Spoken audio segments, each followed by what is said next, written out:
Cinema தயாரிப்பாளர் சங்க கூட்டம் தற்போது தொடங்கி நடைபெற்று வரக்கூடிய நிலையில் இந்த செயற்குழு கூட்டத்தில் கடுமையான மோதல் ஏற்பட்டிருக்கிறது. விவரங்களை செய்தியாளர் ராஜேஷ் வழங்க நாம் கேட்கலாம். ராஜேஷ், விவரங்கள். வணக்கம்.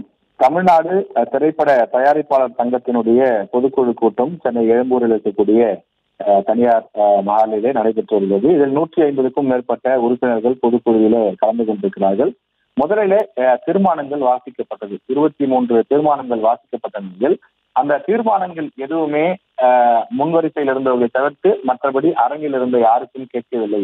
ஒரு தீர்மானம் கூட காதில் விழாமல் எப்படி தீர்மானங்கள் நிறைவேற்ற இருப்பதாக ஏற்றுக்கொள்ள முடியும் என்று சில பேர் எழுந்து நின்று சத்தம் போட்டதால் பொதுக்குழு கூட்டத்திற்குள்ளே சலசலப்பு ஏற்பட்டது. மீண்டும் மேடையிலிருந்து சில தலைவர்கள் இறங்கி வந்து அவர்களை சமாதானப்படுத்தி யாருக்கும் கேட்கவில்லை என்றால் மீண்டும் ஒரு முறை அந்த தீர்மானங்களை வாசிக்கலாம், அதில் ஒன்றும் தவறில்லை என்று சொல்லி மீண்டும் தீர்மானங்களை வாசிக்க தொடங்கினார்கள். மேலும் மேலும் அதில் பல்வேறு கேள்விகளையும் எழுப்பினார்கள். அதாவது பொதுக்குழுவிலே இடம்பெற்றிருக்கக்கூடிய நிர்வாகிகள் மற்றும் பொதுக்குழு உறுப்பினர்கள் ஆகியோர் மேடையில் அமர்ந்திருக்கக்கூடிய அந்த பொதுக்குழு நிர்வாகிகளை பார்த்து சில கேள்விகளை எழுப்பினார்கள். அந்த கேள்விகள் எழுப்பியதனாலே இருதரப்புக்கும் இடையே மோதல் ஏற்பட்டிருக்கின்றது.